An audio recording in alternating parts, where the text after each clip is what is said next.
الحمدللہ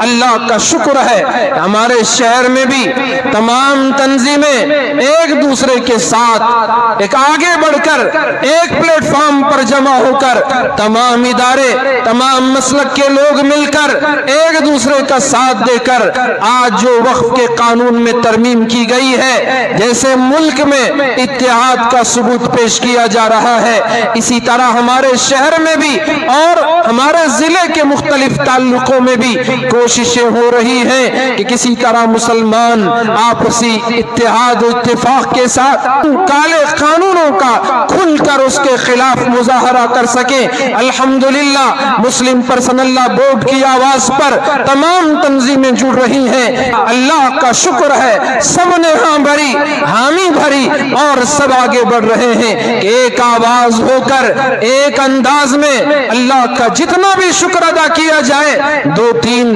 ملاقاتیں ہوئی، مشاورتیں ہمارے شہر میں ہوئی، سب نے ایک آواز ہو کر اللہ کی قسم خوشی کی انتہا نہ رہی۔ ہمارے بڑے ہم سے بڑے سرپرست بہت کام کیا شہر کے لیے، علاقے کے لیے بڑی خدمتیں ان کی، سیاسی قائدین بھی ہیں، عمائدین بھی ہیں، انجمن اور اداروں کے ذمہ داران بھی ہیں، سب نے ایک آواز ہو کر لبیک کہتے ہوئے کہ ہم سب مل کر اللہ کے دین کے لیے، مسجدوں کے لیے، مدرسوں کے لیے، عیدگاہوں کے لیے، قبرستانوں کے لیے میں تو اس بات سے خوشی کا اظہار کرتے ہوئے یہ کہوں گا کہ ہمارا شہر مثال ہے دوسرے شہروں کے لیے، ہمارے دوسرے علاقوں کے لیے کہ سب مل کر اتحاد و اتفاق کے ساتھ کام انجام دینا چاہتے ہیں۔ کیا ادارے، کیا انجمنیں، کیا تنظیمیں سب مل کر کام کرنا چاہتے ہیں، تو اس لیے ایک دوسرے کا خیال کرتے ہوئے، ایک دوسرے کی عزت و احترام کو بحال رکھتے ہوئے اگر ہم نے اس کام کو کیا تو یقیناً وہ دن دور نہیں کہ یہ قانون واپس لے لیا جائے۔ تو جیسے کل آپ کو اندازہ ہوا ہوگا کہ کتنی محنتیں مسلم پرسنل لا بورڈ نے کی، آپ میں سے بھی سب سے گزارش کی گئی، باہر QR کوڈ لگایا گیا، آپ سے گزارش کی گئی کہ آپ JPC کو آپ یہاں سے میل کریں، آپ نئے آنے والے اس قانون کے خلاف اپنی رائے دیں۔ کروڑوں مسلمانوں نے اس کے خلاف رائے دی۔ مسلم پرسنل لا بورڈ کے ذمہ داروں نے جگہ جگہ کانفرنسیں کی، لوگوں کو اس کے بارے میں بیدار کیا، سیاسی پارٹیوں کے قائدین سے ملاقات کی، ان کو سمجھایا کہ وقف میں جو قانون میں ترمیم کیا جا رہا ہے ہماری شریعت میں درپردہ مداخلت ہے، مسلمان اس کو برداشت نہیں کر سکتا، لیکن ملک کے کچھ ضدی لوگ، نااہل لوگ جو حکومت پر قابض ہو چکے ہیں، اگر وہ اہل ہوتے قانون کے جو عام آرٹیکل ہیں جو سب کے لیے برابری، مساوات اور ایک دوسرے کے حق اور انصاف کی اس میں بات کی گئی ہے اور مذہبی آزادی کی بات کی گئی ہے، اس سے چھیڑ چھاڑ کی کوئی ضرورت نہیں۔ جو ہمارا ملک کا آئین ہے، ہمارے ملک کا دستور ہے، اسی کے جو دفعات ہیں، اسی کے جو آرٹیکلز ہیں، اسی کے خلاف کوئی قانون وہ پیش نہیں کرتے اگر تھوڑی سی بھی سمجھ بوجھ رکھتے، لیکن ان کو تو صرف مسلمانوں کو دبا کر رکھنا ہے، مسلمانوں کی تنظیموں کی طاقتوں کو توڑنا ہے، لیکن وہ بھول گئے کہ ہمارے پاس ایک ایسی طاقت ہے، وہ طاقت کبھی بھی مسلمان کو ایک کر دیتی ہے، چاہے مسلمان سنی کیوں نہ ہو، مسلمان شیعہ کیوں نہ ہو، بریلوی کیوں نہ ہو، دیوبندی کیوں نہ ہو، اہل حدیث کیوں نہ ہو، مسلمان ہزاروں تنظیموں میں بٹا ہوا کیوں نہ ہو، وہ ایک طاقت مسلمان کو ایک کر دیتی ہے، وہ شریعت مطہرہ کی طاقت ہے، وہ کلمہ طیبہ کی طاقت ہے۔ کلمے کی بنیاد پر مسلمان ایک ہو جاتے ہیں، قرآن کی بنیاد پر مسلمان ایک ہو جاتے ہیں۔ ابھی ناموس رسالت کے ساتھ ایک گستاخ نے، ملعون نے بے ادبی کی، تمام مسلمانوں نے اپنا اختلاف بھلا دیا، تنظیموں نے اپنا اختلاف بھلا دیا، اداروں نے اپنا مفاد بھلا دیا، جمع ہو گئے، ایک پلیٹ فارم پر کھڑے ہو کر آواز دی کہ مسلمان اس کو کبھی کسی قیمت پر برداشت کرنے کو تیار نہیں ہے۔